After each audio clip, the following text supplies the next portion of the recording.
Hello, galos mga kapatid. Narito na naman ang music kaka. Maghahatid ng good vibes kwento. Pangontra sa init na perwisyo. Kaya sit back and relax. Kailangan niyo ang bulatan ng mga kwentong maangas. At ito ang music kaka Mark Logan. At ito ang top 5 mga kwentong Mark Logan.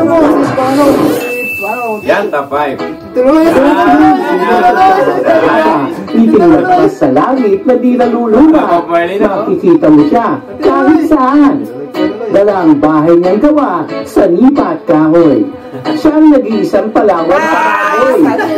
Pero ba, hindi si Loloy. Hello! Ito po ang Loloy's home. Doon yung sa balayong eh. Bagong balayong. Ayan. Loloy's home ma. Ano Loloy's home talaga nilagay?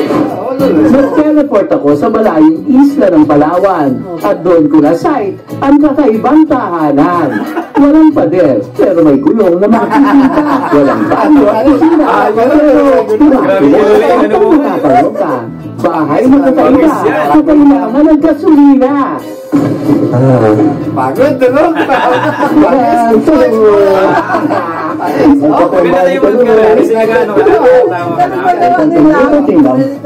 Good morning, Philippines! Hello! Alos isang dekada nang naninirahan si Loloy sa kupong di makina. Gamit ang lumang motor ay magkakong pumapasada. Halos lahat na araw ng bakit ay napasok niya na construction, pagtatato, at iba pang trabahong may mabilisang kita. Ayan. Gamit ang duyang isinabit sa loob ng munting home ay nagpapalipas ng pagod dulot ng pagtatrabaho buong maghapon. Gusto ko ang aking pahingahan pag medyo napapagod na ako. Tingnan mo, interview natin. Oo. Diba? Parang sarap ng buhay.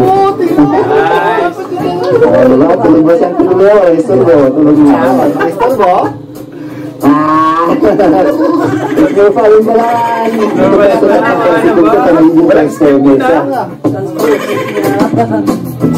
Ayan yung, ano na, yung transformation na higaan niya. Oh, transformation.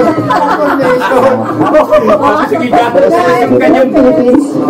Ayos mo ba? Ako dyan, ayun. Bakit, Loli, may mag-sponsor na ng konsyon mo. May konsyon mo. Habang waiting sa pasada ay ayun, tamang ayos lang ng kanyang buwan. Nasabuhan sa pagpagod o masama ang palaon. Ay, natin kami na. Lilibot ang Palawan para magsapalara. Walang iba kundi ang tatlong ito na kanyang anak-anakan. Ito mga bata na nalagaan ko simula na isang taon. Ito nga po pala si Dada. Si Dada, wala si Ito Dada. si Butchok. Ito po si Kaido. Dahil nakita ko po na kailangan niya ng tulong. So, wala naman po akong ginagawa. So, nagtitindi ako sa kanya ng 15 years. Tulungan silang dalhin sa school. At naging maayos sa mga buhay nila. Wala ng asawa si Loloy ay pinilit kumali niya. Di ba siya ang totoong ama sa buong buhay ang kanyang itinaya. Sabado lang daw siya nagkakaroon ng pagkakataon para bumisita sa nagbalang pagkakos sa mga anak-anakan na buong linggo niyang tinita. Ang mga batang nilaruga ay anak pala ng kanyang kapatid na matindi ang sinapit sa 300 pag-ibig. Kasi nga, yung lalaki, hindi seryoso. Hindi pa kaya, tinulungan niya siya. Para maghanap buhay, para suportahan yung bata. Hindi lang nag-isa, dalawa, 3 beses. May 3 beses kayo sa tinulungan. Bilang maawain itong si Loloy, ilaki niya ang responsibilidad. Bukas daw kasi sa kanya ang naging mapagkanina. Sa tao man, naging isa. Pusa na damay. Kapag may chance ang makadalaw ay yakap agad ng mga anak ang hanap. Sabay kantahan, kulitan, at walang mali sa landinga. Dami kong love. Abot langit naman ang pasasalamat ng kanyang mga supling sa pag-aaruga na ilaray. Ay, tingnan na naglalaro lang. Grabe, ang haba na niya, no? Tapos ilang minuto lang siya, sa TV. Thank you po Loloy sa pag-aalaga sa amin at pagpapaaral sa amin. Salamat po sa pagsasakrisyo sa amin para maging kami dito sa mundo. Di ba nakapagtapos at ikahos ay pinipilit pa rin ni Loloy na igapan ang kanilang pag-aaral. Hindi pangarap para sa mga anak-anakan ang edukasyon ng walang katapusang pagpapagal.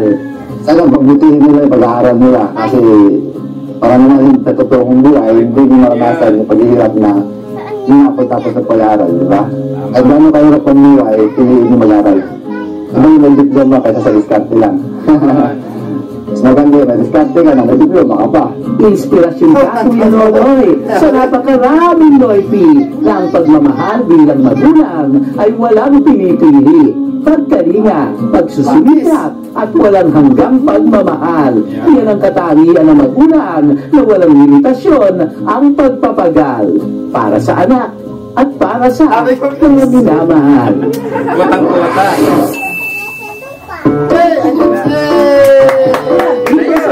Sorry.